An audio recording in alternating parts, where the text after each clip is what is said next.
we are going to be going over an example that hopefully brings through some of the concepts we've been covering in this course, and that is to migrate the complete quest function of the quest manager over to C++, at least part of it. So that's what we're going to do. Let's go ahead and have a look at our quest manager and see what we're dealing with here. So this is the complete quest, and it is not too big, it is not too bad, but it's going to be much shorter and easier to read in C++, at least that's what I think. So let's make a little bit of a plan. How are we going to move this over into C++? Well, what can we tackle, what can't we tackle? Get quest index. Now, that is a call that has some complexity. We could move it into C++. I'm going to show you how we can do it without moving this into C++.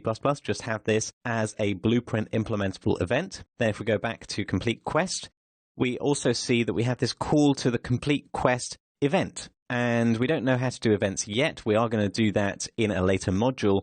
But for right now, we don't quite know how to handle this. So what we're going to do is we're going to replace the bulk of this function with a call to a C++ parent class, and then we're just going to drop out to this call complete quest at the end. And you notice that it does take the index that comes out of this function, so we probably will need to get hold of that index as well. So first of all, we're going to create a Blueprint native event called complete quest, and I'll show you how we can do that when we've already got an implementation there. So if we go to our quest folder, the questmanager.h, we want to create a public function, because this is a public function called complete quest. So it's going to be a U function, and we want to make it blueprint callable, and we want to make it a blueprint native event so that we can call up to the implementation in C++.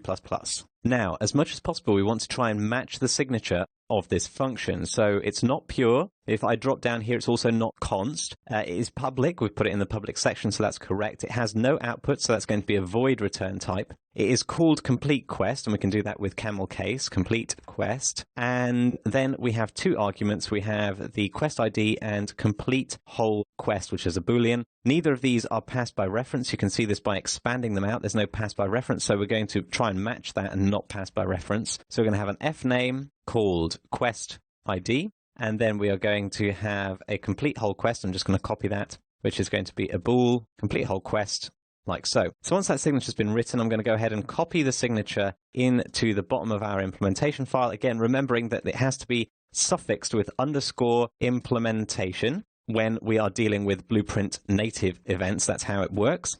So we can go ahead and compile that and see what's going to happen over in the blueprint. Hopefully the compilation has given you no errors. Let's go over to the blueprint and see what the errors say here. So the errors are saying that the complete quest is already in use. So we can't just go and swap out the base function for an existing function in Blueprint. So what we can do is we can copy the body of this function, cut it out, and delete our current complete quest. Don't worry, we'll bring it back. We go to override and then look for complete quest in here and click on that. Now notice something really funny has happened. It's gone and added it as an event node in our event graph instead of a function over on the left here. And the reason for that is that if you have a Blueprint native event or Blueprint implementable event that is not const or does not have a return value, then it will be put in the event graph. If it does have a return value or it is const, then it will show up as a function. Bit of a weird quirk. However, if you do override something as a function and then you remove its constness or you remove its return value, it will stay overridden as a function. So if you really want to have complete quest over in the functions, then you could make it const, for example, and then override it and so on. But that's a little bit complicated, and we're not going to do that. We're just going to deal with it right here. So what I can do is I can right-click on here and add a call to the parent function. We're going to need that later. But for right now, we're going to paste in the function body that we are going to be migrating away from so that we can deal with that. So let's have a go at writing this over in the C++.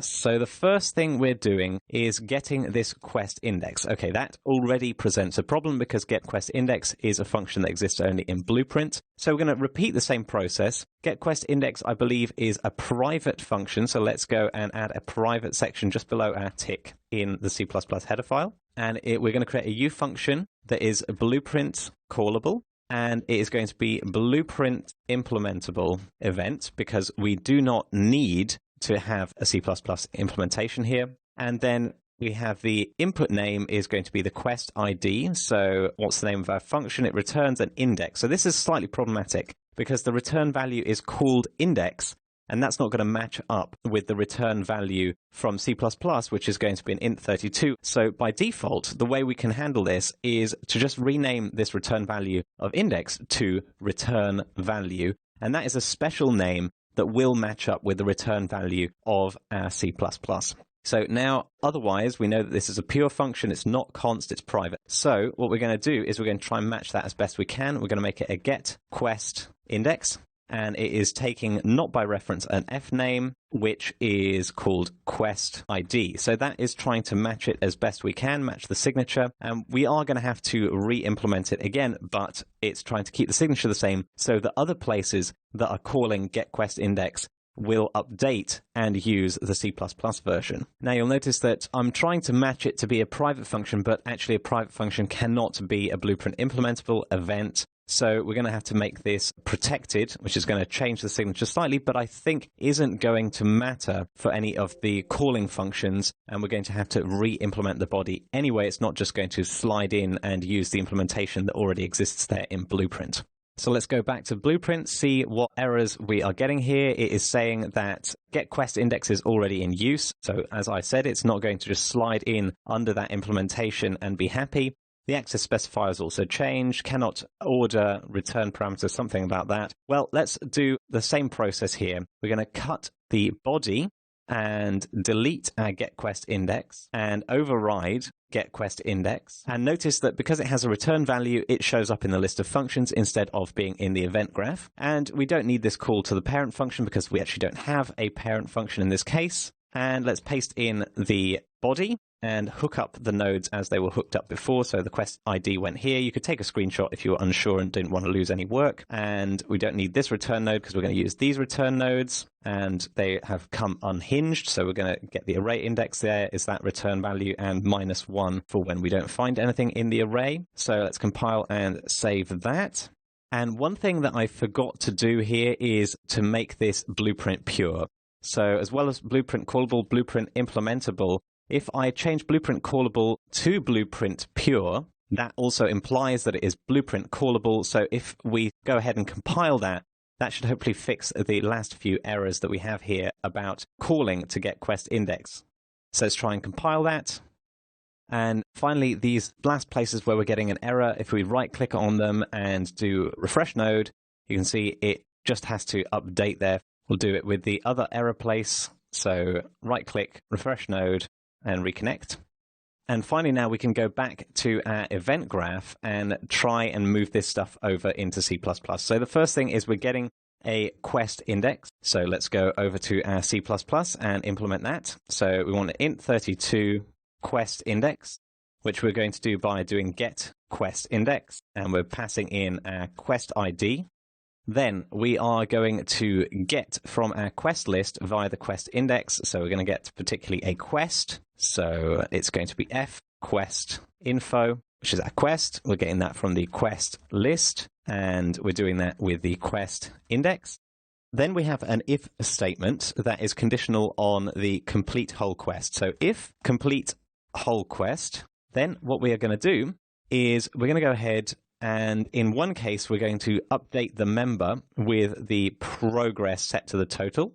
So that's if we complete whole quest. So let's do that.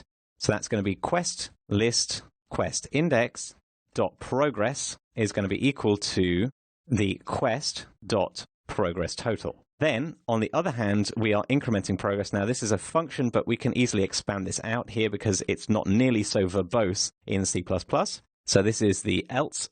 And in the else, we are going to do the quest list progress again is going to be equal to the quest.progress plus 1. But notice that here we want to make sure that we aren't making it greater than the progress total. So we want to do a min operation, and a min operation is a mathematical operation. If we hover over it, it says it's using the Kismet math library, and we often know that we can use fmath instead of the Kismet math library. So we can do if fmath min, like so, and we're going to do the minimum of the progress plus 1 and the quest dot progress total, so that we can't overrun the progress total by incrementing our progress here. So if we go back to the event graph, is there anything left to implement? No, not really. That is pretty much all of that. We still have our call complete quest to call. So let's hook up our call to parent first of all. So doing the call to parents, hooking up our variable inputs. We're then hooking up the execution node to call complete quest. And then what index should we be using? Well, we can use get quest index to find out, hooking up the return value to our call complete quest. And we've moved part, or the most important part of that function, over into C++. Now, we can just go ahead and play and check whether things are working out. If for you they aren't working out, or for whatever reason you are getting a blueprint build error, you may have to go ahead and launch up the blueprints that are using the functions we have changed. So for example, you can right-click on the complete quest and do find references. And then down at the bottom, if you click on the little goggles, you can find in all blueprints and you can see which classes are using this. For example, cuttable tree is one. If I click on there, we open that blueprint, and if you hit compile, sometimes that fixes any errors that might have been occurring there and would have prevented this from running. So I'm going to go ahead and do that as a precaution, and I will just speed up through that. And once that is done, you should be able to go ahead and play and see that all the quest markers are working as they should. If I go through them, they update the display and they make themselves disappear. So we've successfully migrated that function over into C++.